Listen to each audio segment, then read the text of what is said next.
तो बेटा आज हम डिस्कस करने जा रहे हैं आपका क्लास 10th का सीबीएसई का सबसे इंटरेस्टिंग चैप्टर जिसका नाम क्या रहने वाला है, मैन्युफैक्चरिंग इंडस्ट्री। इस चैप्टर को मैंने इंटरेस्टिंग इसीलिए बोला क्योंकि ये चैप्टर मैं डिस्कस कराऊंगा मेरे बनाए हुए स्पेशल नोट्स और एनिमेशन और पिक्चर के साथ, जिससे आपको ये चैप्टर लंबे समय तक याद रहेगा। तो विदाउट वेस्टिंग एनी टाइम हम इस चैप्टर को हेडिंग वाइज हेडिंग डिस्कस करने जा रहे हैं।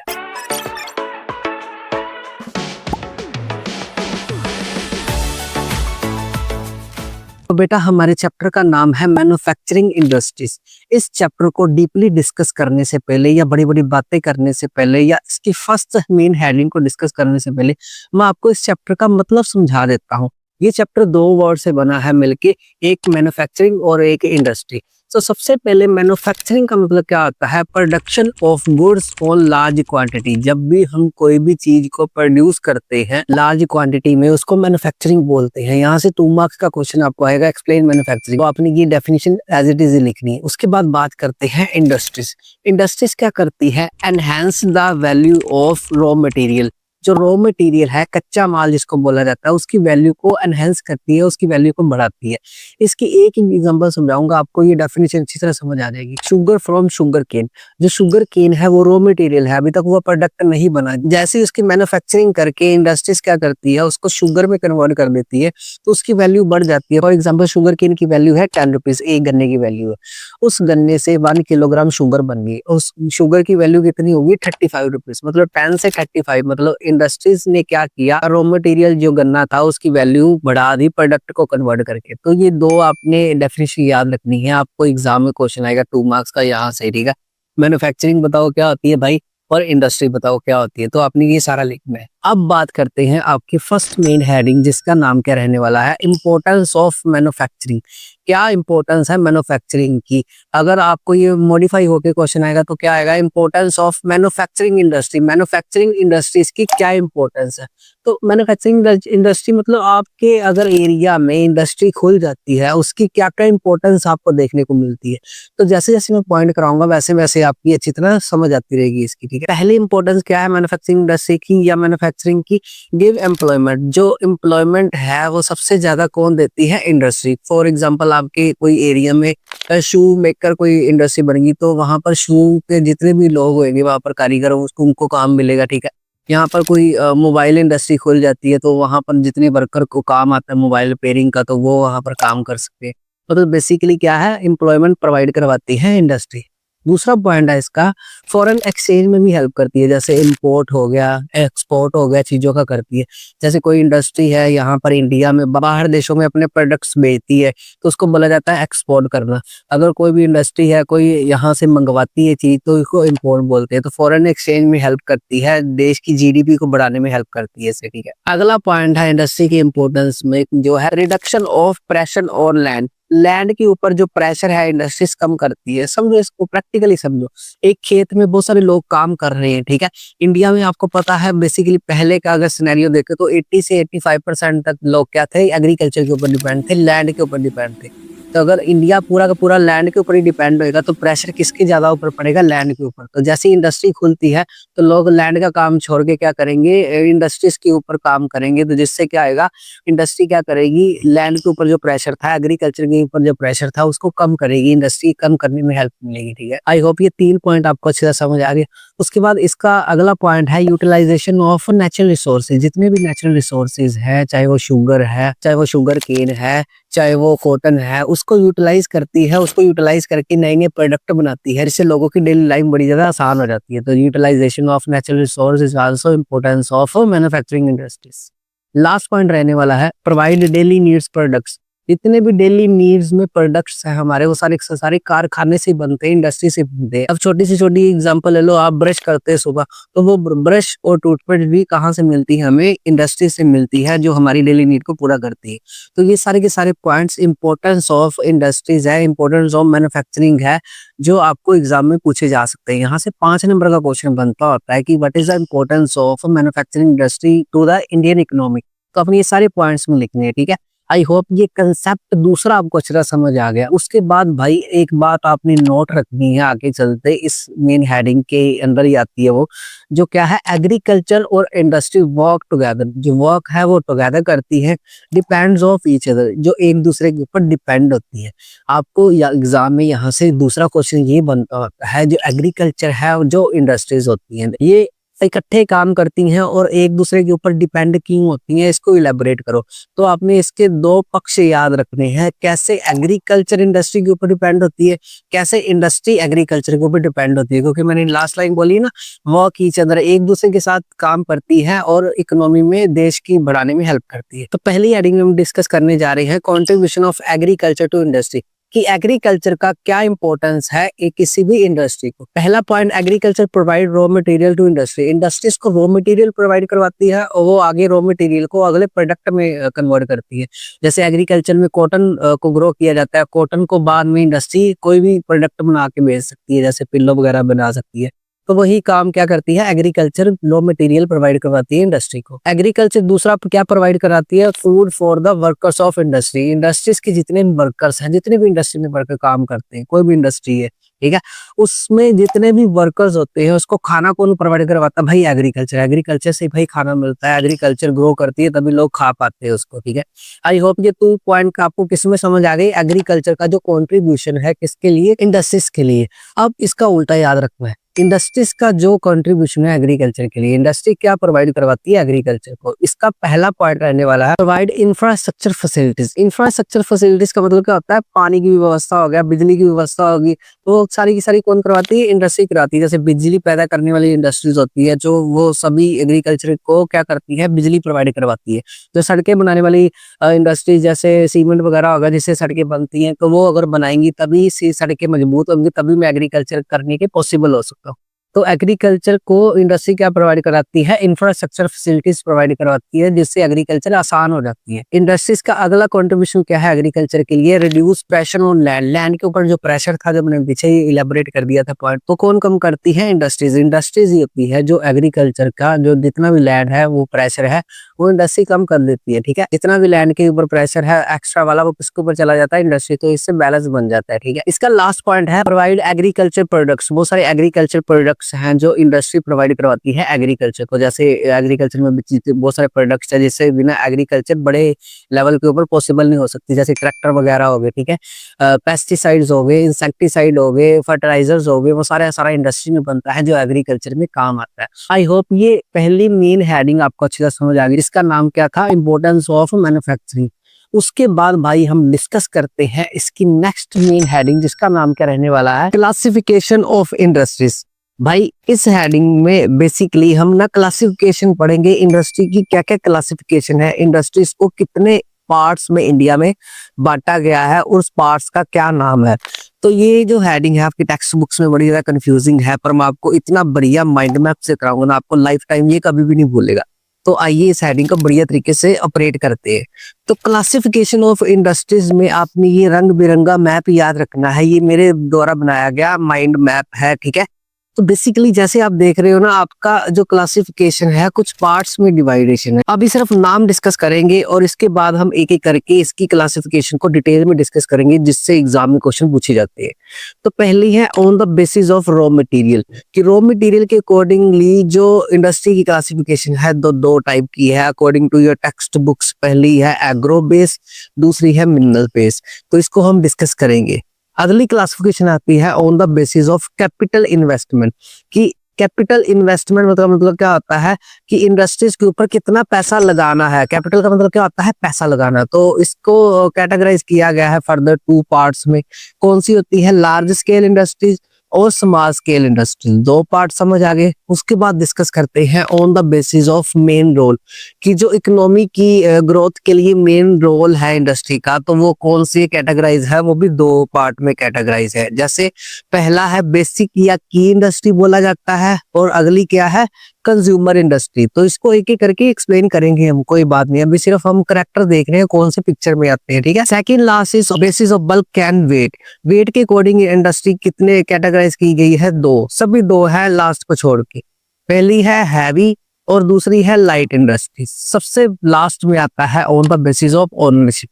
कि इंडस्ट्री का मालिक कौन है, तो ये 4 कैटेगराइज में आती है, जिसका पहला नाम है पब्लिक सेक्टर, दूसरा है प्राइवेट सेक्टर, तीसरा है joint sector and last one is a cooperative sector. तो ये माइंड मैप आपने याद रखना है। यहाँ से आपको ना शॉर्ट क्वेश्चन आ सकता है 2 नंबर का, क्या आ सकता है आपको, on the basis of raw material. तो आपने दोनों के नाम लिखने हैं। अगर 2 नंबर का तो आता है तो सिर्फ और सिर्फ आपने क्या लिखने हैं, 2 नाम याद रखने हैं। अगर आपको आता है on the basis of ownership, तो ये चारों के नाम लिखोगे 2 नंबर में, ठीक है। तो आइए अब हम एक एक करके इन सभी इंडस्ट्रीज की क्लासिफिकेशन को डिटेल में डिस्कस करते हैं। सबसे पहले हम डिस्कस करते हैं on the basis of raw material. पर चैप्टर में आगे बढ़ने से पहले मैं यहाँ पर आपको थोड़ा सा रोक रहा हूँ। आपको एक ना इंफॉर्मेशन देनी है, इंफॉर्मेशन रिगार्डिंग माई नोट्स, जिससे आप पढ़ रहे हो और जिससे आपको 101% एग्जाम में सारे के सारे क्वेश्चन इन नोट्स में से देखने को मिलेंगे।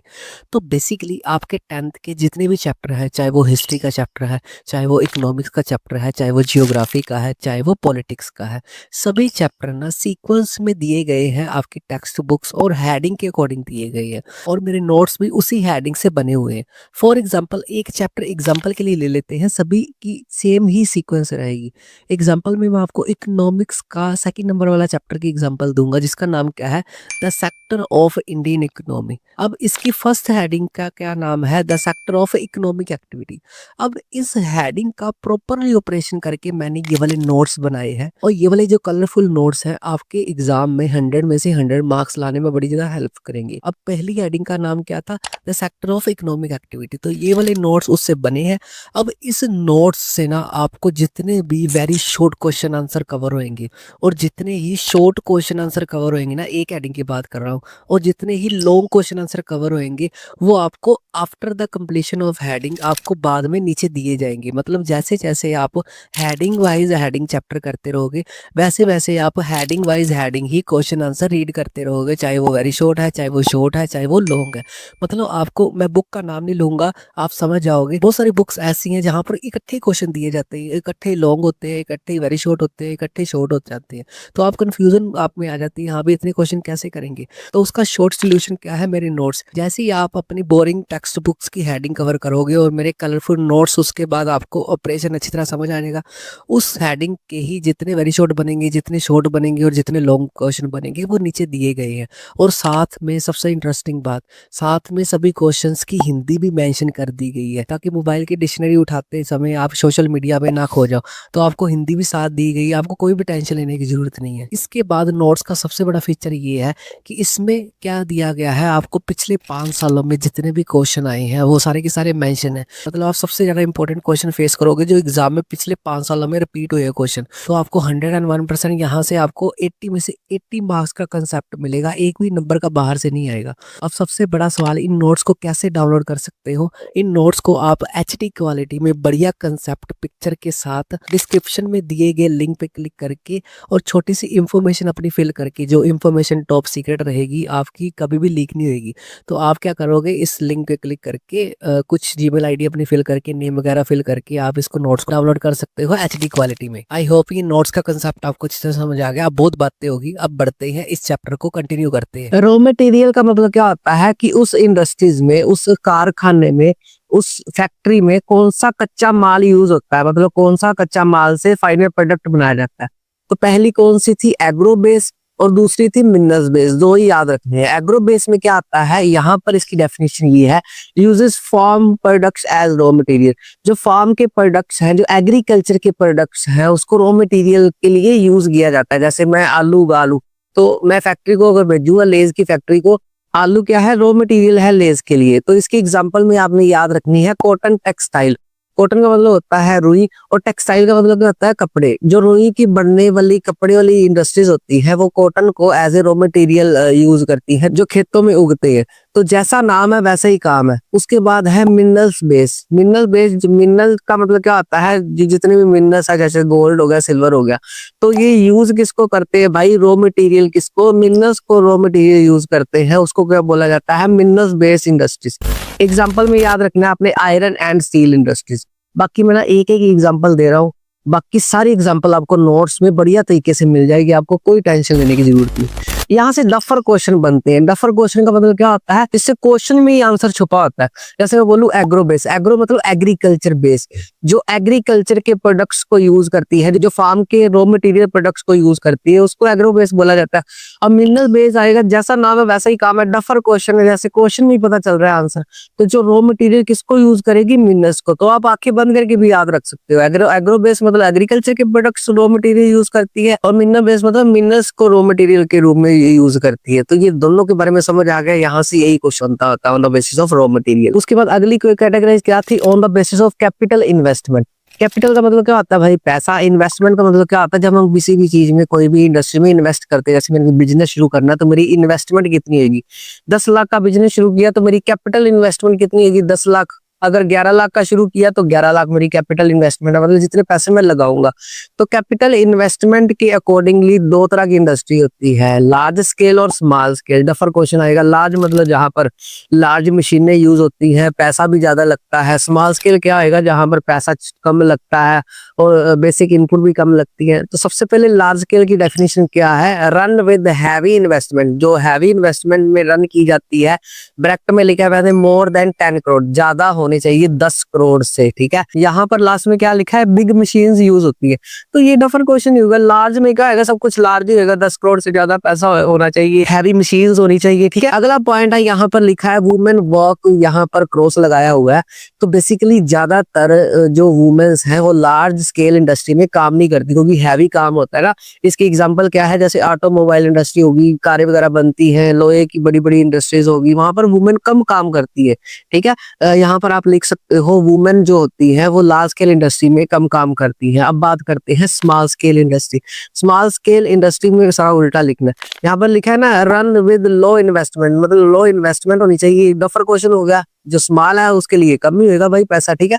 और इसके लिए क्या है, अप टू 10 करोड़, मतलब 10 करोड़ से ज्यादा तो होगी तो वो तो बन जाएगी लार्ज स्केल। यहाँ पर क्या है, 10 करोड़ के आसपास इन्वेस्टमेंट होगी तो वो स्मॉल स्केल में आएगी। यहाँ पर स्मॉल यूनिट्स यूज होते हैं, मतलब छोटी छोटी मशीनें जो है स्मॉल कैटेगरी में आती हैं, छोटी मशीनें यूज होती हैं कोई भी प्रोडक्ट बनाने के लिए। वुमेन वर्क यहाँ पर टिक लिखा है, तो वुमेन वर्क यहाँ पर करती है, वुमेन काम करती है। कौन सी इंडस्ट्री आ जाएगी, यहाँ पर बेकरी। तो बेकरी की बनाने वाली छोटी मोटी इंडस्ट्रीज होती हैं जो क्या करती हैं, वहां पर वुमेन भी काम करती हैं। और ये सारा क्राइटेरिया याद रखना है, मतलब जैसा नाम है वैसा ही उसकी डेफिनेशन है, मतलब डफर क्वेश्चन बन गया वो, ठीक है। उसके बाद थर्ड कौन सा था, बेसिस ऑफ मेन रोल। हमारा मेन रोल क्या है, पैसे कमाना। तो वैसे ही इंडस्ट्रीज मेन रोल क्या है, दो इंडस्ट्री आती है, बेसिक और की, और कंज्यूमर इंडस्ट्री। बेसिक का मतलब क्या होता है कि आपको अगर मैथमेटिक्स रखा है तो आपको बेस आना चाहिए, मतलब फॉर्मूले वगैरह सारा कुछ आना चाहिए। तो ये बेस है, बेस मजबूत होएगा तो आपके कंसेप्ट क्लियर होंगे।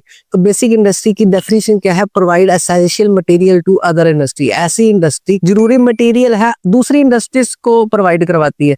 जैसे यहाँ पर लिखा है एग्जांपल में स्टील इंडस्ट्री। तो स्टील हर एक कारखाने में यूज होता है। जो बेसिक और एसेंशियल जरूरी प्रोडक्ट्स हर एक फैक्ट्री तक पहुंचाती है, हर एक इंडस्ट्री तक पहुंचाती है, उसको बेसिक और की बोला जाता है। दूसरी है कंज्यूमर इंडस्ट्री। कंज्यूमर का मतलब क्या होता है, हम लोग जैसे कोई ग्राहक वगैरह हो गया, जो चीजों को कंज्यूम करते हैं, जो चीजों को यूज करके अपनी डेली नीड्स को पूरा करते हैं। कंज्यूमर इंडस्ट्री क्या बनाती है, produce goods for direct use. जो डायरेक्ट यूज के लिए हम लोगों के लिए, जैसे आप इसकी एग्जांपल देख सकते हो सोप इंडस्ट्री। जैसे सोप हम लोगों को नहाने के लिए भी चाहिए, ठीक है, फेस वॉश करने के लिए अब अलग सोप आते हैं, तो सोप इंडस्ट्री हो गए। बाकी सारी एग्जांपल आपको नोट्स में मिल जाएगी। मतलब कंज्यूमर इंडस्ट्री क्या आएगी, कंज्यूमर के लिए चीजें बनाएगी। और बेसिक कौन सी होगी, जो दूसरी इंडस्ट्री को रॉ मटेरियल या कोई भी मटेरियल प्रोवाइड करवाती है। सेकंड लास्ट कौन सी है, on the basis bulk and weight. मतलब वेट के हिसाब से इंडस्ट्री क्या है, वो एक तो होगी हैवी और एक होगी लाइट। उठाने में हैवी लाइट नहीं बोल रहा, मतलब वहां पर जो मटेरियल पड़ा होगा वो लाइट होएगा या हैवी होएगा। ये भी सेम डफर क्वेश्चन में आएगा, ये सारा का सारा डफर क्वेश्चन में आएगा कंसेप्ट। तो पहले हम डिस्कस करते हैं हैवी। हैवी में क्या आएगा भाई, मेक्स बल्क और हैवी प्रोडक्ट। जो बल्क में बहुत ज्यादा मात्रा में हैवी प्रोडक्ट बनाती है। जैसे एक एग्जांपल क्या है, शिप बिल्डिंग। जो शिप वगैरह बनती हैं, यहाँ पर शिप वगैरह बनती है, बड़ी बड़ी नाव बनती हैं, और भी बहुत सारी एग्जांपल नोट्स में दे दूंगा। तो जो भारी सामान बनाती हैं वो हैवी में आएंगी, ठीक है। उसके बाद लाइट, इसका उल्टा लिखना। लाइट में क्या आएगा भाई, make light and small goods. छोटी छोटी गुड्स बनाती है, जैसे इलेक्ट्रॉनिक्स आइटम्स होगी। तो ये छोटी छोटी इंडस्ट्रीज होती हैं, इलेक्ट्रॉनिक्स का सामान बनाती है वो किसमें आएंगी, लाइट इंडस्ट्री में। आई होप यहाँ तक कंसेप्ट अच्छी तरह आपको समझ आ गया माइंड मैप के थ्रू। ठीक है, लास्ट में बात करते हैं on the basis of ownership, मतलब उस कंपनी का, उस इंडस्ट्री का मालिक कौन है। चार पार्ट कौन से थे, पब्लिक, प्राइवेट, ज्वाइंट और कोऑपरेटिव। जब भी पब्लिक आए तो उसका मतलब होता है सरकारी, तो इसकी डेफिनेशन क्या बनेगी, owned and operate by government. जो गवर्नमेंट चलाती है इंडस्ट्री को क्या होगी, पब्लिक इंडस्ट्री होगी, पब्लिक वेलफेयर के लिए होती है। एग्जांपल के लिए जैसे रेलवेज की जो जितने प्रोडक्ट बनते हैं रेलवेज है वो इस किस में आएगी, पब्लिक इंडस्ट्री में आएगी। उसका उल्टा प्राइवेट, प्राइवेट क्या आएगी, जैसे मुकेश अंबानी की जितनी भी इंडस्ट्री है वो प्राइवेट में आ जाएगी। डेफिनेशन क्या है, ओन्ड बाय इंडिविजुअल और कंपनी, जो कंपनीज द्वारा या इंडिविजुअल एक बंदे की भी हो सकती है जिसका मालिक होता है। तो इसकी एग्जांपल क्या रहेगी, रिलायंस इंडस्ट्री। रिलायंस इंडस्ट्रीज क्या है, इसकी बेस्ट एग्जांपल है। जैसे मुकेश अंबानी की बहुत सारी इंडस्ट्रीज है, मतलब एक सरकारी और एक प्राइवेट हो गया। ठीक है, उसके बाद आता है बात ज्वाइंट सेक्टर। ज्वाइंट और कोऑपरेटिव को थोड़ा ध्यान से समझना, जमीन आसमान का फर्क है। ज्वाइंट सेक्टर क्या है, हमने सरकारी भी इंडस्ट्री कर ली और प्राइवेट भी कर ली, जो क्या है दोनों मिलके चलाती है, सरकार भी और कोई इंडिविजुअल भी। तो डेफिनेशन क्या बनेगी, owned by government and private partner. जो गवर्नमेंट और प्राइवेट पार्टनर चलाते हैं उसको क्या बोला जाता है, ज्वाइंट सेक्टर इंडस्ट्री। एग्जांपल क्या है, मारुति सुजुकी। मारुति सुजुकी है वो क्या है, ज्वाइंट सेक्टर में आती है। सही समझ आ गई। कोऑपरेटिव की बात करते हैं, कोऑपरेट करना का मतलब क्या आता है, सभी सहयोग मिलके चलते हैं, तो उसकी वैसी डेफिनेशन है। कोऑपरेटिव क्या है, owned and run by A group of member. जितने भी मेंबर है वो आपस में कंपनी चलाते हैं, मतलब जितना भी शेयर आपस में बांट लेते हैं वर्कर्स। ज्वाइंट में क्या था, सरकार और प्राइवेट थी। यहाँ पर सरकार की बात नहीं है, यहाँ पर जितने भी मेंबर है वो सारे के सारे प्रॉफिट और लॉस शेयर करते हैं आपस में। इसकी बेसिक एग्जांपल आपने सुना ही होगा, प्रोडक्ट अमूल। अमूल के जितने प्रोडक्ट है वो किसमें आते हैं, कोऑपरेटिव इंडस्ट्री में। तो आई होप ये सारा का सारा कंसेप्ट आपको अच्छे से समझ आ गया। यहाँ पर आपको क्या क्वेश्चन आएगा, on the basis of ownership, तो ये सारे एक्सप्लेन करना है। या पिछले वाले जितने भी करवाए हैं on the basis of raw material, तो वो सारा आपने लिखना है डेफिनेशन के साथ। जितने भी क्वेश्चन आएंगे सारे के सारे नोट्स में दे दूंगा, आपको कोई टेंशन लेने की जरूरत नहीं। अब आगे चलते हम लोग क्या करेंगे, इंडस्ट्रीज के बारे में डिस्कस करेंगे, एक एक करके इंपॉर्टेंट इंडस्ट्री जो आपकी टेक्स्ट बुक्स में मेंशन है। जिसमें हम सबसे पहले इंडस्ट्री करेंगे जिसका नाम क्या रहने वाला है, एग्रो बेस इंडस्ट्रीज। ये वाली बेसिकली अपने आप में एक हेडिंग है जिसमें हम डिस्कस करेंगे तीन इंडस्ट्रीज। मतलब इस वाली हेडिंग में हम लोग आगे तीन मेन इंडस्ट्रीज को डिस्कस करेंगे जो आपकी टेक्स्ट बुक्स में मेंशन है। तो आइए इस हेडिंग को बढ़िया तरीके से स्टार्ट करते हैं। तो एग्रो बेस इंडस्ट्रीज जो मेन हेडिंग है, इसका मतलब क्या है, एग्रो का मतलब होता है एग्रीकल्चर, बेस इंडस्ट्रीज जो एग्रीकल्चर के ऊपर ही बेस्ड होती है इंडस्ट्री। मतलब ऐसे कारखाने अगर एग्रीकल्चर ना हो तो वो चल ही नहीं सकते। तो एग्रीकल्चर के ऊपर कौन कौन से इंडस्ट्री तीन हम डिस्कस करने वाले हैं, मैं पहले आपको नाम बता देता हूँ। पहली इंडस्ट्री है कॉटन टेक्सटाइल, दूसरी है jute textile and last one mention in your text books is the sugar industries. तो आइए एक एक करके हम एग्रो बेस इंडस्ट्री की पहली जो मेन इंडस्ट्री है कॉटन टेक्सटाइल के बारे में डिस्कस करने जा रहे हैं। कॉटन का मतलब होता है रुई और टेक्सटाइल का मतलब क्या होता है, कपड़े। जो रुई के कपड़े बनते हैं, अब रुई कहाँ से आएगी, वो आएगी खेतों से डायरेक्ट। और टेक्सटाइल मतलब कपड़ा कहाँ पर बनेगा, इंडस्ट्री में। मतलब एग्रीकल्चर बेस हो गई ये, मतलब एग्रीकल्चर से रुई लेके फिर उसको क्या करते हैं हम, कपड़े में कन्वर्ट करते हैं कारखानों में, इंडस्ट्री में। तो कुछ बेसिक फैक्ट्स बताऊंगा जो एग्जाम पॉइंट ऑफ व्यू से बड़ी ज्यादा इंपॉर्टेंट है। यहाँ पर पहला हम करेंगे लार्जेस्ट कॉटन टेक्सटाइल कहाँ कहाँ पर है इंडिया में। इंडिया में अगर बात करें तो कौन सी ऐसी स्टेट्स है जहां पर कॉटन टेक्सटाइल इंडस्ट्री है, मतलब कॉटन की इंडस्ट्री, बड़े बड़े कारखाने हैं। तो आपने तीन नाम में नहीं याद रखने एग्जाम पॉइंट ऑफ व्यू से, वैसे ही काफी है पर आपने ये सफिशिएंट है, यहाँ से आपको क्वेश्चन आ जाएगा। पहला है महाराष्ट्र, दूसरा है Gujarat and last one is UP.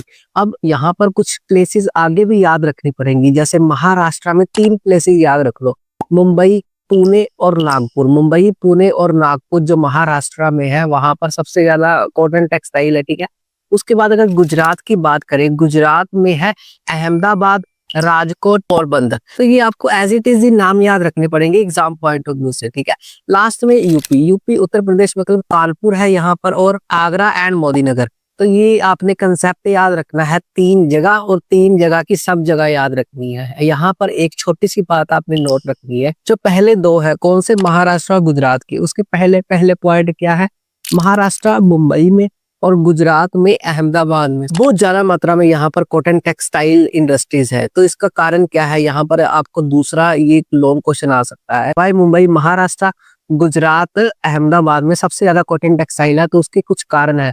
पहला कारण क्या है इसका, यहाँ पर एक्सपोर्ट फैसिलिटीज बड़ी अच्छी है। मतलब अगर कॉटन से बने हुए कपड़े को बाहर भेजना है, बाहर वाले देशों में एक्सपोर्ट करना है, तो यहाँ पर एक्सपोर्ट फैसिलिटीज, ट्रांसपोर्टेशन बढ़िया तरीके से है, सड़कें वगैरह अच्छी है, तो इसलिए यहाँ पर ये इंडस्ट्री ग्रो करती है।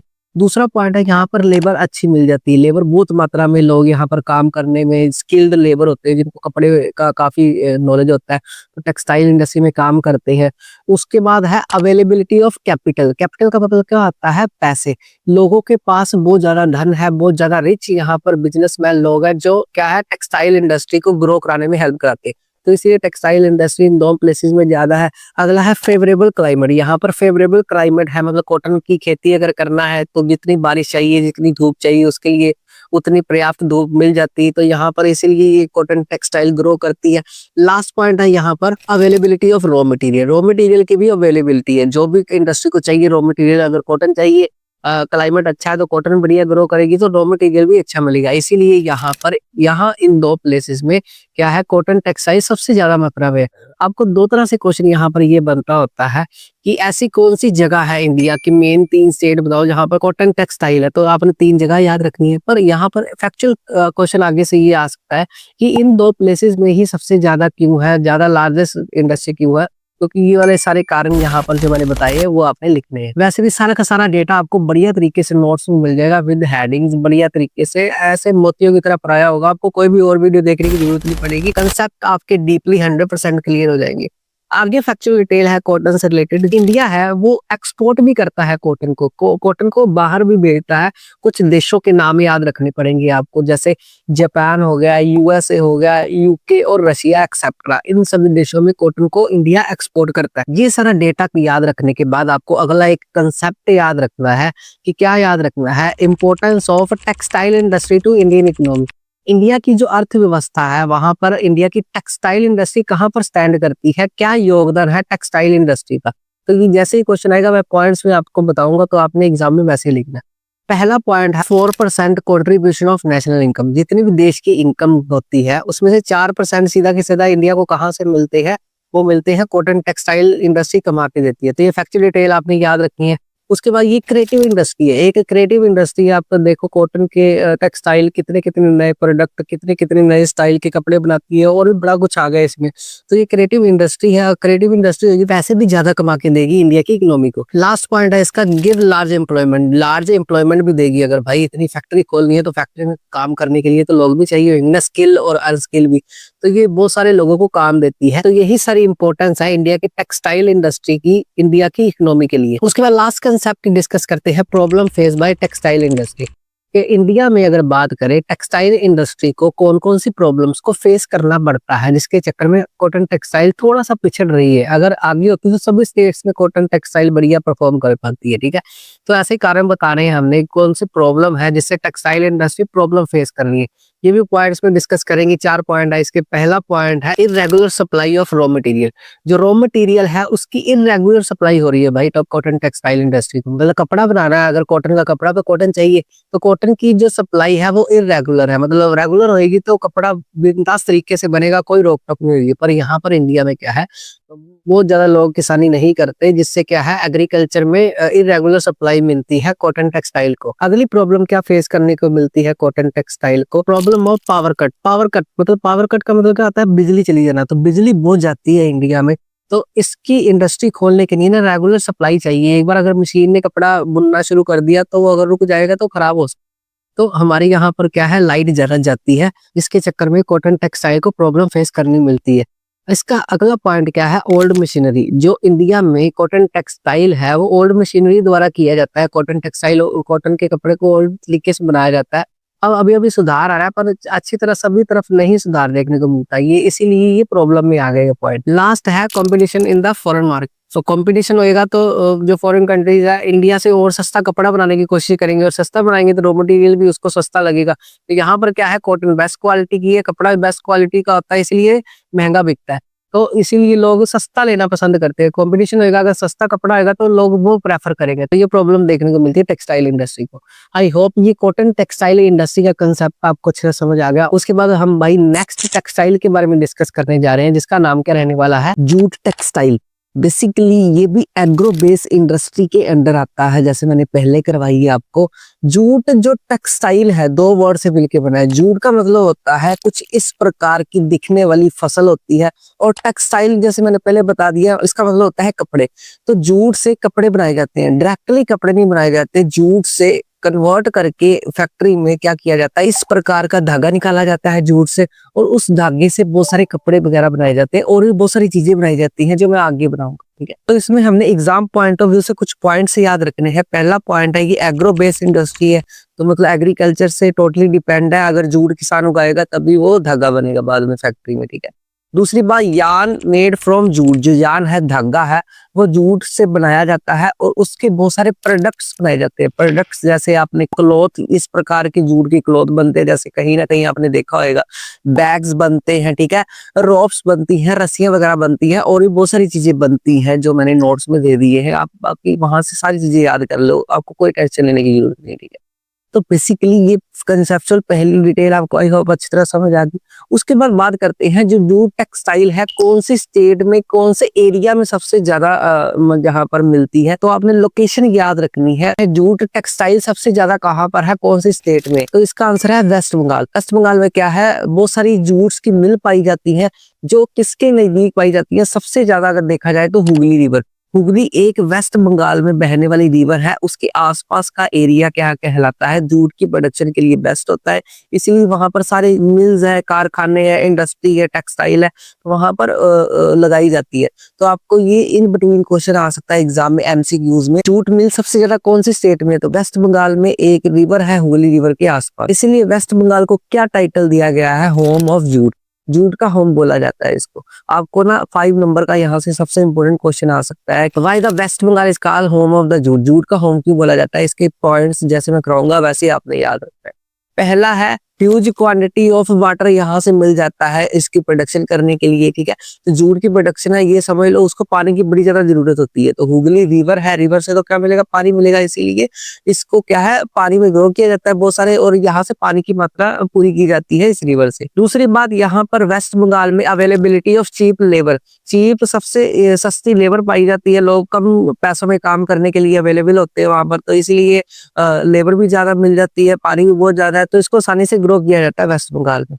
तीसरी बात, availability of banking, insurance etcetera. वहां पर कुछ इंफ्रास्ट्रक्चर भी फैसिलिटी बहुत बढ़िया है, वहां पर बैंकिंग फैसिलिटी अच्छी है। ठीक है, इंश्योरेंस भी किया जाता है, जैसे कोई किसान अपनी फसलों का इंश्योरेंस करवा सकते हैं। ठीक है, बैंकिंग व्यवस्था आएगी तो पैसे की ट्रांसफर वगैरह अच्छी तरह करवा सकते हैं, कोई भी इसमें कोई दिक्कत वाली बात नहीं। लास्ट पॉइंट है यहाँ पर, good export facility by good transportation. यहाँ पर एक्सपोर्ट फैसिलिटी भी है, मतलब जूट का अगर हमने धागा बना दिया, प्रोडक्ट बना दिए, तो एक्सपोर्ट मतलब वेस्ट बंगाल से आसपास की स्टेट्स में भेजा जा सकता है, बाहर वाले देशों में भी इसको एक्सपोर्ट किया जा सकता है। किसकी वजह से? गुड ट्रांसपोर्टेशन की वजह से। तो यहाँ से बस यही 2 क्वेश्चन बनते होते हैं। 5 नंबर का ये वाला बनता होता है, why the West Bengal is called home of the jute, या ऊपर वाले जो कंसेप्ट करवाया था कि यार्न जूट से बनाया जाता है, बहुत सारे प्रोडक्ट्स बनाए जाते हैं। आई होप ये सारा क्राइटेरिया आपको अच्छे से समझ आ गया। उसके बाद भाई हम करते हैं लास्ट, जो आपकी टेक्स्ट बुक्स में मेंशन है, एग्रो बेस इंडस्ट्री, जिसका नाम क्या रहने वाला है, शुगर इंडस्ट्री। तो भाई ये है लास्ट एग्रो बेस इंडस्ट्री। इसके बाद हम दूसरी इंडस्ट्रीज करेंगे, कौन सी? मिनरल बेस इंडस्ट्री को डिस्कस करेंगे। भाई मिनरल बेस इंडस्ट्री में कौन कौन सी इंडस्ट्रीज आती है? तो खैर, शुगर बेस इंडस्ट्री की सबसे पहली बात आपने अपने टेक्स्ट बुक्स के अकॉर्डिंग ये याद रखनी है, India is second largest sugar producer in the world. मतलब इंडिया है जो सेकंड लार्जेस्ट है शुगर को प्रोड्यूस करने में, मतलब शुगर की प्रोडक्शन करने में। क्यों बोला गया है यहाँ पर? क्योंकि ओवर मोर देन 460 मिल्स है यहाँ पर। इंडिया में 460 मिल्स है, मतलब 460 मिल्स मतलब कारखाने हैं जहाँ पर शुगर को प्रोड्यूस किया जाता है। अगली बात क्या याद रखनी है, जो शुगर है उसके लिए रॉ मटेरियल क्या है, शुगर केन। मतलब शुगर कहाँ से बनती है, उसके लिए रॉ मटेरियल है गन्ना, शुगर केन होता है। तो आपने उसके बाद शुगर केन के बारे में फैक्चुअल डिटेल याद रखनी है। एक ऐसी स्टेट है जहां पर शुगर केन की प्रोडक्शन सबसे ज्यादा की जाती है, उसके कुछ कारण है। तो कंसेप्ट नोट वाला आपने क्या याद रखना है, UP is the home of sugar cane, मतलब यूपी है, उत्तर प्रदेश है, उसको बोला गया है घर है शुगर केन का। क्यों? आपको यहाँ पर 5 नंबर का ये क्वेश्चन आ सकता है, why UP is called home of sugar cane. तो आपने पॉइंट्स जो मैं बताऊंगा वो लिखने हैं। पहला पॉइंट है 60% मिल्स इन यूपी, मतलब इंडिया की अगर बात करें तो उसमें से 60% जो मिल्स है, 60% जो कारखाने हैं, 60% इंडस्ट्री है वो यूपी में है। दूसरी, यहाँ पर ट्रॉपिकल क्लाइमेट पाया जाता है। ट्रॉपिकल क्लाइमेट का मतलब क्या होता है, इक्वेटर रीजन होता है जहां पर 100 सेंटीमीटर तक रेनफॉल हो, तो वहां पर क्या है, शुगर केन की प्रोडक्शन, गन्ने की प्रोडक्शन अच्छी होती है। 100 सेंटीमीटर आपको समझ आ गया। इक्वेटर रीजन कौन सा होता है, ऐसा रीजन जहां पर सबसे ज्यादा गर्मी पाई जाती है, मतलब इक्वेटर ही एक ऐसा अर्थ का रीजन होता है जहां पर सूरज की डायरेक्ट किरणें पड़ती हैं, तो वो यूपी में पड़ती है। इसको ट्रॉपिकल क्लाइमेट बोला जाता है। ट्रॉपिकल क्लाइमेट का मतलब होता है इक्वेटर रीजन। इक्वेटर का मतलब क्या आता है, जहाँ पर हॉटनेस होती है, और यहाँ पर रेन भी 100 सेंटीमीटर तक पाई जाती है, जो गन्ने की खेती के लिए बड़ी अच्छी होती है। तो आपने ये फैक्चुअल डिटेल याद रखनी है। उसके बाद अगला पॉइंट इसका अबंडेंट पावर सप्लाई, यहाँ पर बहुत ज्यादा मात्रा में पावर सप्लाई है, पावर कट की कोई भी समस्या नहीं है, तो यहाँ पर क्या है, इसीलिए यहाँ पर शुगर केन की प्रोडक्शन सबसे ज्यादा की है। लास्ट पॉइंट है चीप लेबर, यहाँ पर सस्ती लेबर मिल जाती है। लोग ऐसे हैं, मतलब पॉपुलेशन ज्यादा है तो लोग कम पैसों में काम करने के लिए तैयार हो जाते हैं। तो ये तो था why UP is called home of sugar cane, को आपने सारे पॉइंट्स लिखे। उसके बाद जैसे जैसे हम आगे बढ़ते हैं हम टेक्स्ट बुक्स में, उसके बाद ये वाला कंसेप्ट आता है चैलेंजेस ऑफ शुगर इंडस्ट्री। कि शुगर इंडस्ट्री इंडिया की ओवरऑल देखे तो उसको क्या क्या चैलेंजेस को फेस करना पड़ता है, मतलब क्यों पीछे रह गई है शुगर इंडस्ट्री, ठीक है। तो इसका पहला पॉइंट है लिमिटेड शुगर सीजन। मतलब लिमिटेड शुगर सीजन का मतलब क्या आता है, पूरे साल में 12 महीने होते हैं, और यहाँ पर ओनली कितने महीनों तक काम मिलता है शुगर इंडस्ट्री को, मतलब कितने महीने काम करती है, 4 to 7 मंथ। बाकी के जो मंथ है वो कारीगर है वो फ्री रहते हैं। तो लिमिटेड शुगर पीरियड में आपने क्या लिखना है कि पूरा साल काम नहीं मिलता है शुगर इंडस्ट्रीज को, तो क्या मिलता है 4 से लेके 7 मंथ तक मिलता है, बाकी समय बच जाता है। अगर वो भी मिले तो शुगर की प्रोडक्शन ज्यादा हो। तो वैसे भी आपको सारा का सारा क्राइटेरिया नोट्स में बढ़िया तरीके से मिल जाएगा, आपको कोई टेंशन लेने की जरूरत नहीं। नेक्स्ट चैलेंज है लो यील्ड ऑफ शुगर केन, मतलब यहाँ पर शुगर केन की प्रोडक्शन कम की जाती है। इंडिया में शुगर केन की प्रोडक्शन अगर कम की जाएगी तो शुगर भी कम उससे जनरेट होगी। अगला चैलेंज है हाई कॉस्ट ऑफ प्रोडक्शन, मतलब प्रोडक्शन के लिए भाई इसकी बड़ा ज्यादा कॉस्ट चाहिए। अमीर किसान ही शुगर की बड़े लेवल के ऊपर खेती कर सकता है, छोटे बड़े किसानों की बस की बात नहीं है, तो ये भी इसके लिए समस्या है। लास्ट पॉइंट है इसका ओल्ड मशीनरी। इंडिया की जो मशीनरीज है कहीं कहीं जगह पर सुधर गई है, पर अभी भी इंडिया में जो ट्रेडिशनल ओल्ड मशीनरी ही यूज की जाती है जिससे शुगर की प्रोडक्शन कम होती है। तो ये आपने 3 क्राइटेरिया याद रखने हैं। पहला क्राइटेरिया क्या याद रखना है, शुगर इंडस्ट्री के लिए जो मैंने फैक्चुअल डिटेल बताई थी। दूसरा, यूपी को घर भी बोला गया है शुगर केन का। तीसरा, चैलेंजेस। आई होप ये शुगर इंडस्ट्री का डाटा आपको सीधा समझ आ गया। उसके बाद हम भाई करते हैं नेक्स्ट इंडस्ट्रीज को बारे में डिस्कस, जिसका नाम क्या रहने वाला है, मिनरल बेस्ड इंडस्ट्रीज। अब इस वाली जो मेन हेडिंग है ना, हम कुछ मिनरल बेस्ड इंडस्ट्री की पहले तो डेफिनेशन देखेंगे, और हम क्या करेंगे, कुछ मिनरल बेस्ड इंडस्ट्रीज को डिस्कस करेंगे जो मिनरल बेस्ड इंडस्ट्रीज के अंडर आती है, मतलब ऐसे कारखाने, ऐसी फैक्ट्रीज जो मिनरल बेस्ड की कैटेगरी में आती है। तो आइए इस हेडिंग को बेसिकली बढ़िया तरीके से शुरू करते हैं। जो मिनरल बेस्ड इंडस्ट्री है ना, उसकी पहले डेफिनेशन डिस्कस कर लेते हैं, जो एग्जाम पॉइंट ऑफ व्यू से आपको पूछी जा सकती है। मिनरल बेस्ड इंडस्ट्री की डेफिनेशन क्या रहेगी, industry use minerals and metal as raw material. ऐसी इंडस्ट्री जो मिनरल्स को और मेटल्स को as a raw material use करती है और प्रोडक्ट्स को बनाती है, उसको मिनरल बेस्ड इंडस्ट्री बोला जाता है। एग्जाम्पल में आपने आपकी टेक्स्ट बुक्स के अकॉर्डिंग कुछ 7 इंडस्ट्रीज याद रखनी पड़ेगी। घबराओ मत, मैं आपको बड़ी अच्छी तरह समझाऊंगा ये 7 की 7। पहले नाम डिस्कस कर लेते हैं। जैसे आयरन एंड स्टील इंडस्ट्री आएगी इसमें, दूसरी आएगी एल्यूमिनियम स्मेल्टिंग आएगी, उसके बाद केमिकल इंडस्ट्री आएगी, उसके बाद फर्टिलाइजर इंडस्ट्री आएगी, फिर सीमेंट इंडस्ट्री आएगी, फिर ऑटोमोबाइल इंडस्ट्री आएगी, फिर उसके बाद आएगी IT and electronic industry. IT मतलब इंफॉर्मेशन टेक्नोलॉजी। तो ये 7 की 7 इंडस्ट्री आप एग्जाम्पल में भी लिख सकते हो। आपके डेफिनेशन का क्वेश्चन क्या बनेगा, एक तो डेफिनेशन का आएगा, उसके बाद आप एग्जाम्पल में लिख दो ये 7 की 7, आपका 2 मार्क्स का बढ़िया क्वेश्चन का आंसर बन जाएगा, ठीक है। तो आइए शुरू करते हैं आयरन एंड स्टील इंडस्ट्री से। आयरन एंड स्टील इंडस्ट्री को क्या बोला जाता है, मिनरल बेस्ड इंडस्ट्री बोला जाता है, जैसे मैंने बता ही दिया, ठीक है। इसके जितने भी मैं कंसेप्ट कराऊंगा किसी न किसी एग्जाम में वो क्वेश्चन पूछे गए हैं। तो पहला फैक्चुअल डिटेल क्या है आयरन एंड स्टील इंडस्ट्री के लिए, ये बोला जाता है इसको बेसिक इंडस्ट्री। बेसिक इंडस्ट्री का मतलब क्या होता है, जो सारी इंडस्ट्री का बेस होता है। इसके ब्रैकेट में क्या याद रखना है, all other industry depend on it. जितनी भी मैंने इंडस्ट्री करवाई है, मेरे को कमेंट बॉक्स में बताओ हमने कितनी क्लासिफिकेशन कर ली इंडस्ट्री की, वो सारी की सारी इसके ऊपर डिपेंड होती है। जैसे आयरन और स्टील है, आयरन एग्जांपल ले लो, आयरन एक ऐसा मेटल है जो हर एक प्रोडक्ट में यूज होता है, घड़ी से लेके एरोप्लेन तक। मतलब लोहा है वो किसी न किसी रूप में किसी न किसी गैजेट में यूज हुआ है, तो इसीलिए इसको बेसिक इंडस्ट्री बोला जाता है। इसके बेस के बिना कोई भी इंडस्ट्री काम नहीं कर सकती। दूसरी बात कंट्रोल भाई, जो आयरन एंड स्टील इंडस्ट्री है उसको रेगुलेट कौन करता है, कंट्रोल कौन करता है, स्टील अथॉरिटी ऑफ इंडिया। आपको यहाँ पर 2 मार्क्स का क्वेश्चन आ सकता है, ठीक है। तो स्टील अथॉरिटी ऑफ इंडिया क्या है, आयरन एंड स्टील इंडस्ट्री को ऑपरेट करती है। यहाँ पर ना आपको एक इन बिटवीन क्वेश्चन आ सकता है, why the iron and steel industry called basic industry. तो बेसिक इंडस्ट्री क्यों है, क्योंकि सारी इंडस्ट्री इसके ऊपर डिपेंड होती है।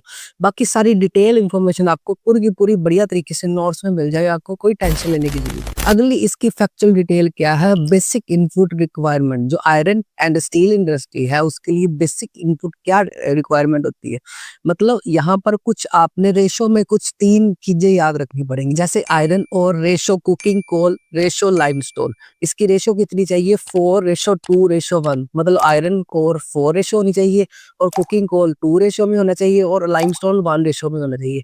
जिससे क्या होता है, स्टील को हार्ड बनाया जाता है। मतलब आयरन स्टील इंडस्ट्री क्या करती है, स्टील को हार्ड बनाने के लिए ये 3 तत्व डालती है, जिसमें आयरन और कुकिंग कोल और लाइमस्टोन होता है। यहाँ पर आपको ना एक एमसीक्यूज में आ सकता है क्वेश्चन कि कितनी रेशो में स्टील को क्या किया जाता है, हार्ड किया जाता है आयरन एंड स्टील इंडस्ट्री में। तो ये सारे तीनों रेशो लिख दोगे, आपको इरिस्पेक्टिवली लिखोगे। जैसे ये मिक्स नहीं कर सकते, आयरन की 4 है तो 4 ही लिखोगे, ठीक है। कुकिंग कोल की 2 रेशो में है तो 2 लिखोगे, तो लाइमस्टोन की 1 रेशो में। बस ये एज इट इज आपने फैक्चुअल डिटेल याद रख, जिससे क्या होता है स्टील को हार्ड बनाया जा सकता है। उसके बाद नेक्स्ट डिटेल क्या है, आयरन और स्टील की इंडस्ट्री मैक्सिमम इंडिया के कौन से पार्ट में है, तो वो छोटा नागपुर प्लेटू। मतलब इंडिया का इस पार्ट को क्या बोला जाता है, ये वाला एरिया क्या कहलाता है, छोटा नागपुर प्लेटू होता है। आपके आसपास आयरन और स्टील इंडस्ट्री सबसे ज्यादा लगती है। इसमें कुछ इंडस्ट्री आपने कुछ स्टेट और इंडस्ट्री याद रखनी पड़ेगी, आपको एग्जाम पॉइंट से पूछा जा सकता है। जैसे कर्नाटका में आपने 2 प्लेसेस याद रखने हैं, विजयनगर एंड भद्रावती। कुछ अजीब से नाम आएंगे, ऐसे याद रखनी पड़ेगी, ठीक है। उसके बाद झारखंड, झारखंड की बात करें 2 नाम याद रखने हैं, बोकारो एंड जमशेदपुर। उसके बाद एक्सेप्ट्रा, जितने भी एक्स्ट्रा आएंगे नोट्स में दे दूंगा। यहाँ पर आयरन और स्टील इंडस्ट्री के बारे में जितना भी मैंने करवाया किसी न किसी एग्जाम में पूछा गया है। लास्ट में बात करते हैं चैलेंजेस फेस बाय आयरन और स्टील इंडस्ट्री। क्या क्या चैलेंजेस फेस करने पड़ते हैं आयरन और स्टील इंडस्ट्री को, मतलब क्यों लैग रह गई है इंडिया में। पहला पॉइंट है पुअर इंफ्रास्ट्रक्चर फैसिलिटीज। यहाँ पर इंडिया में ना पुअर इंफ्रास्ट्रक्चर फैसिलिटीज है, मतलब सड़कें भी इतनी ज्यादा अच्छी नहीं है, ट्रांसपोर्टेशन भी इतना ज्यादा अच्छा नहीं है, जिससे ये लैग हो रही है।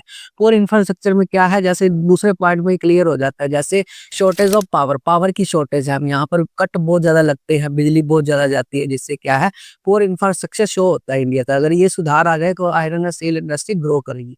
लास्ट में क्या है, लोअर प्रोडक्टिविटी ऑफ लेबर। मतलब लेबर क्या है, प्रोडक्टिविटी में काम नहीं करती। जैसे लेबर पढ़ी लिखी नहीं है, अगर वो लेबर थोड़ी सी स्किल्ड होएगी तो उससे और भी ज्यादा फायदा होएगा। मतलब लेबर क्या है, हमारी जो काम बोल दो वो आके बंद करके करती है, उसको ये नहीं पता कि क्यों कर रही है। चाहे उसको जो मालिक है उसका गलत करने को बोल दे तो वो भी गलत कर देगी, उसका मतलब क्या आता है, सिर्फ काम करना। उसको प्रोडक्टिविटी नहीं आती, लेबर को प्रोडक्टिविटी आएगी तो ये और भी ग्रो करेगी industry. I hope iron and steel industry का जितने भी कंसेप्ट करवाया आपको अच्छा समझ आ गया। उसके बाद भाई बात करते हैं नेक्स्ट इंडस्ट्री, जिसका नाम क्या रहने वाला है, एल्यूमिनियम स्मेल्टिंग। एल्यूमिनियम जैसे आप पिक्चर्स में देख रहे हो कुछ इस प्रकार का दिखता है, आपने कहीं ना कहीं इस शीट के रूप में इसको देखा होगा। दूसरा वर्ड जो है स्मेल्टिंग, स्मेल्टिंग का मतलब क्या होता है, पिघलाना। जब भी कोई धातु को पिघला के शीट में कन्वर्ट किया जाता है, इसकी पाइप्स वगैरह बनाई जाती है, तो उसको स्मेल्टिंग बोला जाता है। तो एल्यूमिनियम स्मेल्टिंग इंडस्ट्रीज की कंसेप्ट करवाऊंगा, किसी किसी क्वेश्चन में पूछे गए हैं, ठीक है। तो पहली आपने मेन बात यहाँ पर ये याद रखनी है, जो मेन रॉ मटेरियल है यूज इन दिस इंडस्ट्री, मतलब इस इंडस्ट्री में एल्यूमिनियम स्मेल्टिंग इंडस्ट्री में सबसे मेन रॉ मटेरियल यूज होता है जिससे एल्यूमिनियम बनता है, वो है बॉक्साइट। तो आपको यहाँ से क्वेश्चन आ सकता है कि जो सबसे मेन इंग्रेडिएंट है, जैसे आप कोई चीज बनाते हो उसमें से सबसे मेन मसाला कौन सा होता है, वैसे ही यहाँ पर मेन मसाला कौन है, मेन मटेरियल कौन है, वो बॉक्साइट है, ठीक है। पहली बात समझ आ गई। उसके बाद अगला कंसेप्ट आता है कि basic requirement for aluminium smelting factory. जो भी एल्यूमिनियम स्मेल्टिंग इंडस्ट्री है उसके लिए बेसिक रिक्वायरमेंट क्या होती है, फैक्ट्री के लिए जो जो बेसिक चीज चाहिए होती है, तो यहाँ पर ये बताने हैं। तो पहली बात है रेगुलर सप्लाई ऑफ इलेक्ट्रिसिटी। अगर रेगुलर सप्लाई ऑफ इलेक्ट्रिसिटी आती रहेगी तो ये इंडस्ट्री चलती रहेगी, नहीं तो ये बंद हो जाएगी, क्योंकि इसके लिए पावर की बड़ी ज्यादा जरूरत होती है। दूसरी बात, जैसे मैंने बताया ना कि रॉ मटेरियल सबसे मेन कौन सा है, बॉक्साइट। अदर रॉ मटेरियल भी चाहिए होते हैं, सिर्फ बॉक्साइट से काम नहीं चलता, बॉक्साइट तो मेन है, दूसरे और भी रॉ मटेरियल चाहिए होते हैं, जैसे एल्यूमिनियम आ जाएगा, क्रायोलाइट आ जाएगा और बॉक्साइट आ जाएगा, जैसे मैंने पहले बता दिया। तो ये अदर रॉ मटेरियल में इस इंडस्ट्री में यूज होते हैं। बात करें इससे कौन कौन से प्रोडक्ट्स बनते हैं, जैसे टीवी टेलीविजन हो गया, कंप्यूटर्स, इसमें भी ये यूज होता है एल्यूमिनियम, ठीक है। ट्रांजिस्टर्स वगैरह में भी ये सारा यूज होता है। इन सभी इलेक्ट्रॉनिक गैजेट्स में क्यों यूज होता है, क्योंकि due to good conductor of electricity, ये कंडक्टर है, इलेक्ट्रिसिटी से पास हो सकती है, इसीलिए इलेक्ट्रॉनिक गैजेट में यूज होता है। आपको यहाँ पर सिचुएशन बेस्ड क्वेश्चन आ सकता है, एक ऐसा मेटल है जो टेलीविजन में, रेडियो में या कंप्यूटर में यूज होता है, ट्रांजिस्टर में यूज होता है, गेस करो कौन सा है, तो आपने लिखना है एल्यूमिनियम होता है, ठीक है।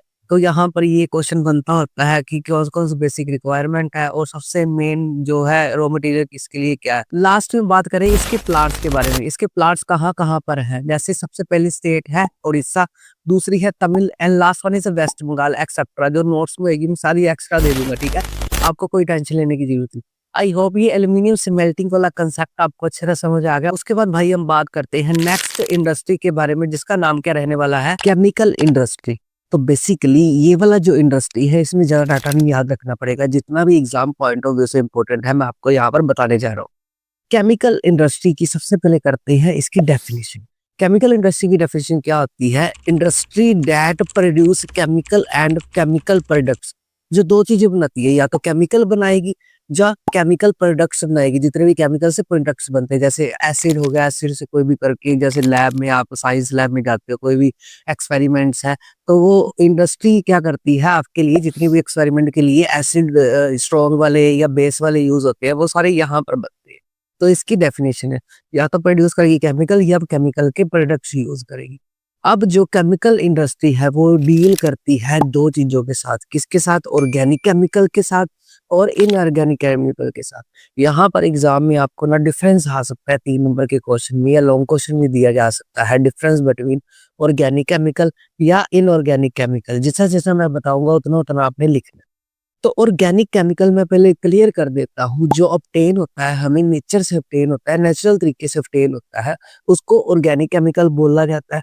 और इनऑर्गेनिक केमिकल क्या होते हैं, जो हम ह्यूमन बींग्स ने अपनी फैक्ट्री में बनाए हैं, मतलब क्या किए हैं हमने, ये खुद बनाए हैं, तो इसलिए इसका नाम क्या है, इनऑर्गेनिक केमिकल।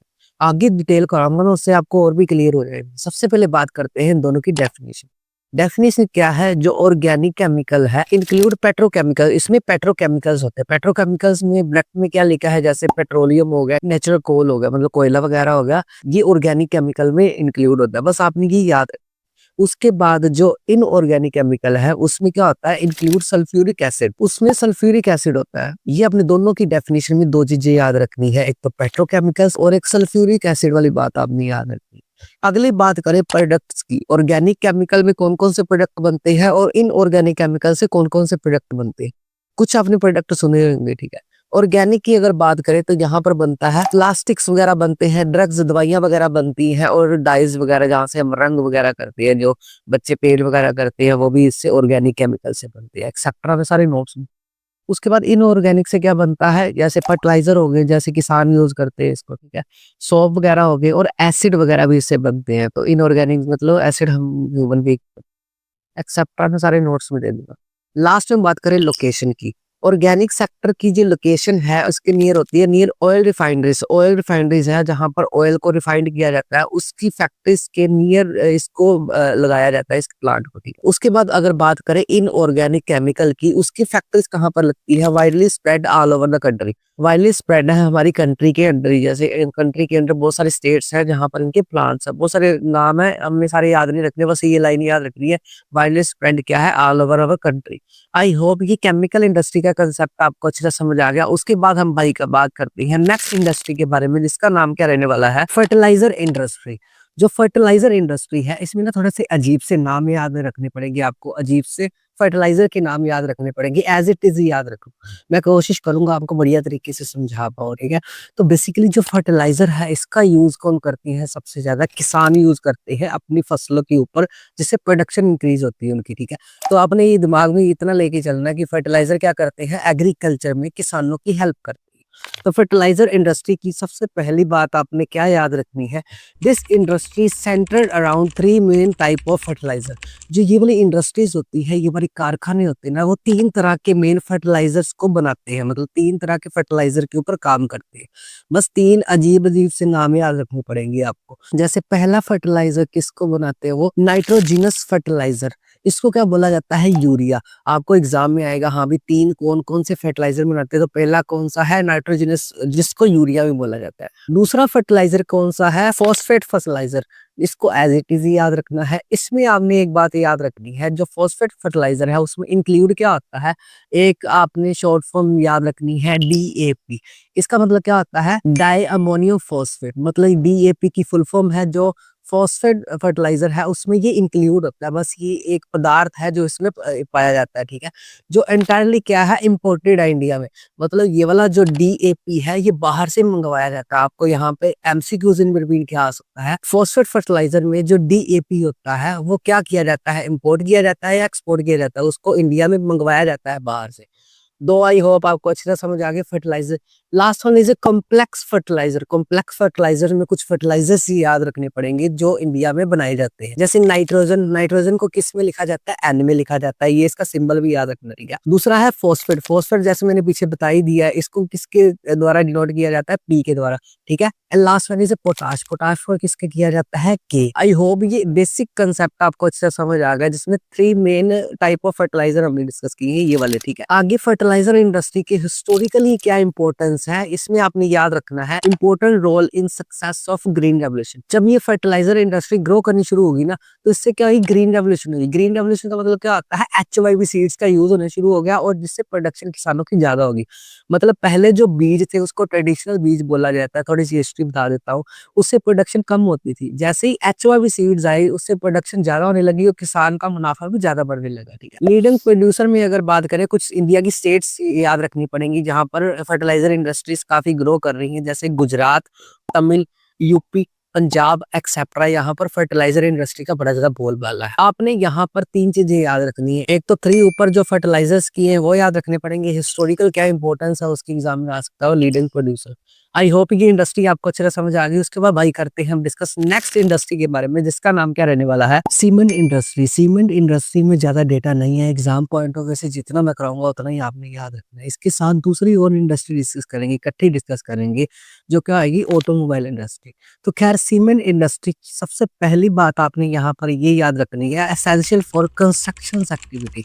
जितनी भी कंस्ट्रक्शन एक्टिविटी है, आपको पता है सीमेंट से ही हर चीज़ बनती है, जैसे बिल्डिंग्स हो गया, हाउसेज़ हो गए, फैक्ट्रीज़ हो गए, ब्रिजेज़ हो गए एक्सेट्रा, जितने भी होंगे मैं सारी नोट्स में दे दूँगा। ये सारी की सारी चीज़ें इनसे बनती हैं, इससे कंस्ट्रक्शन एक्टिविटी बढ़िया बनती है। कहने का मतलब ये है सीमेंट इंडस्ट्री ग्रो करेगी तो कंस्ट्रक्शन एक्टिविटी ग्रो करेगी, जिससे देश की जीडीपी और अर्थव्यवस्था भी ऊपर जाएगी। दूसरी बात आपने याद रखनी है, सीमेंट इंडस्ट्री के लिए बेसिक इनपुट्स क्या होने चाहिए? मतलब अगर सीमेंट इंडस्ट्री किसी ने खोलनी है तो उसके लिए क्या-क्या रिक्वायरमेंट है, कुछ नाम याद रखने पड़ेंगे। जैसे लाइमस्टोन होना चाहिए, सिलिका, एल्यूमीनियम और जिप्सम होना चाहिए। इससे सीमेंट बनता है, ऐसे समझ लो। मतलब ये चीज़ें होंगी तो सीमेंट इंडस्ट्री ग्रो करेगी, नहीं तो चल नहीं पाएगी। ये तो नहीं याद रखना अपने सीमेंट इंडस्ट्री में आपको क्या आएगा, यहाँ पर कुछ भी एमसीक्यूज़ में आएगा या लॉन्ग क्वेश्चन या शॉर्ट क्वेश्चन में आएगा तो उन सारे नोट्स में दे दूँगा मैं, कोई टेंशन लेने की बात नहीं। उसके बाद बात करते हैं ऑटोमोबाइल इंडस्ट्री। ऑटोमोबाइल इंडस्ट्री क्या करती है? ऑटो में मोबाइल नहीं होता है, इसका मतलब क्या होता है? Provide vehicle for quick transportation. मतलब क्विक ट्रांसपोर्टेशन करनी है तो उसके लिए ऑटोमोबाइल इंडस्ट्री हेल्प करती है। जैसे कि क्या-क्या बनाती है? ट्रक्स बना सकती है, बसेस बना सकती है, कार्स बना सकती है एक्सेट्रा। तो ऑटोमोबाइल इंडस्ट्री हमने क्या सीखा? जो ये सारे के सारे व्हीकल्स बनाती है उसको ऑटोमोबाइल इंडस्ट्री बोला जाता है। दूसरी बात सेंटर्स, ऑटोमोबाइल इंडस्ट्री के इंडिया में कौन-कौन सी स्टेट्स में कहाँ-कहाँ पर इम्पोर्टेंट सेंटर्स है, कहाँ-कहाँ पर इंडस्ट्री है?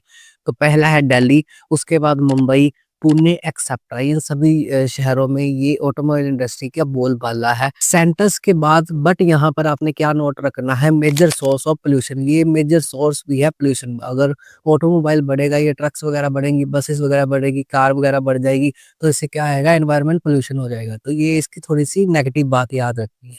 यहाँ पर आपने लास्ट में क्या बात याद रखनी है ऑटोमोबाइल इंडस्ट्री की, यहाँ पर लोग जो काम करते हैं, एम्प्लॉयमेंट टू स्किल्ड और अनस्किल्ड वर्कर। यहाँ पर स्किल्ड वर्कर भी काम करते हैं जिनको काम अच्छी तरह आता है, और अनस्किल्ड वर्कर भी काम करते हैं जिनको काम इतनी प्रॉपरली नहीं आता, बस सफाई वगैरह कर सकते हैं। आई होप ये सीमेंट इंडस्ट्री और ऑटोमोबाइल इंडस्ट्री का कंसेप्ट आपको अच्छे से समझ आ गया। इतना ही एग्जाम पॉइंट ऑफ व्यू से याद रखना है।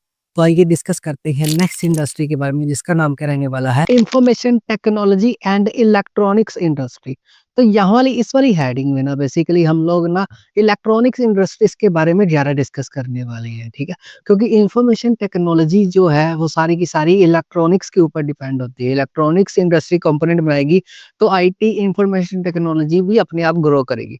तो ये वाली बेसिकली लास्ट रहने वाली है इस इंडस्ट्री। इसके बाद हम लोग एक लास्ट वाली चैप्टर की मेन हेडिंग डिस्कस करेंगे, फिर चैप्टर ओवर हो जाएगा। इसमें आपने इलेक्ट्रॉनिक इंडस्ट्री की सबसे पहली बात यहाँ पर ये नोट रखनी है, जो इलेक्ट्रॉनिक इंडस्ट्री है ना, cover wide range of products, बहुत सारे प्रोडक्ट्स की रेंज में आती है, मतलब बहुत सारे प्रोडक्ट्स को बनाती है। जैसे आपने इनमें से बड़े सारे का नाम सुना ही होगा, जैसे टेलीविजन हो गया, फोन्स हो गए, कंप्यूटर्स हो गए, ट्रांजिस्टर्स हो गए, एक्सेट्रा। ये सारी की सारी कौन बनाती है, इलेक्ट्रॉनिक इंडस्ट्री बनाती है। तो आपको यहाँ पर 2 मार्क्स का या एमसीक्यूज में आ सकता है, इलेक्ट्रॉनिक इंडस्ट्री की वाइड रेंज है, इसको एक्सप्लेन करो, तो आपने बताना ये सारे प्रोडक्ट बनाते हैं। दूसरी बात क्या याद रखनी है, एम्प्लॉयमेंट जनरेट इंडस्ट्री है, मतलब यहाँ पर बहुत सारे लोग काम करते हैं, इसीलिए इसको एम्प्लॉयमेंट सबसे ज्यादा देने में ये हेल्प करती है इंडिया में। इसके बाद नेक्स्ट बात है बेंगलुरु के बारे में डिस्कस करेंगे। जो बेंगलुरु है इलेक्ट्रॉनिक कैपिटल ऑफ इंडिया है। मतलब इलेक्ट्रॉनिक कैपिटल क्यों बोला जाता है, क्योंकि बेंगलुरु में बहुत सारी इलेक्ट्रॉनिक्स इंडस्ट्री के सेंटर्स हैं। बेंगलुरु एक तरह से हब है जहाँ पर इलेक्ट्रॉनिक्स का सामान सबसे ज्यादा बनता है। तो आपको यहाँ पर इन बिटवीन क्वेश्चन ये आ सकता है, इलेक्ट्रॉनिक कैपिटल ऑफ इंडिया किसको बोला गया है, बेंगलुरु।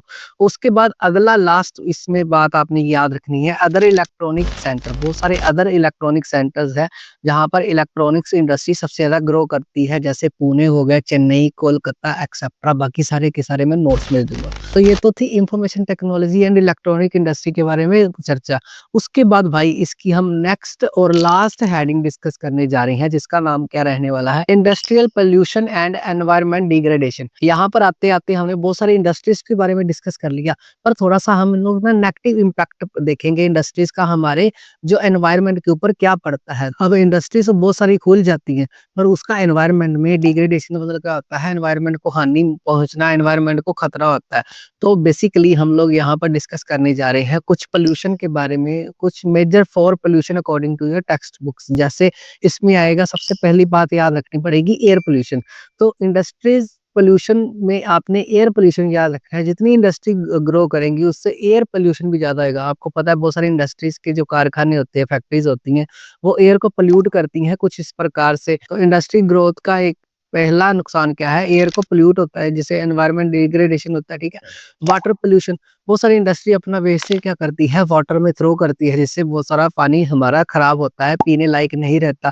तो ये भी चक्कर देखने को मिलता है, ठीक है। उसके बाद है थर्मल पोल्यूशन। थर्मल पोल्यूशन कुछ ऐसी इंडस्ट्रीज होंगी जो थर्मल प्लांट्स होते हैं, जो बिजली वगैरह पैदा करते हैं, और ये क्या करते हैं, एयर में कुछ हानिकारक पदार्थ छोड़ देते हैं, जिससे हमारा क्या है, थर्मल पोल्यूशन क्या है, यहाँ पर एयर खराब हो जाती है।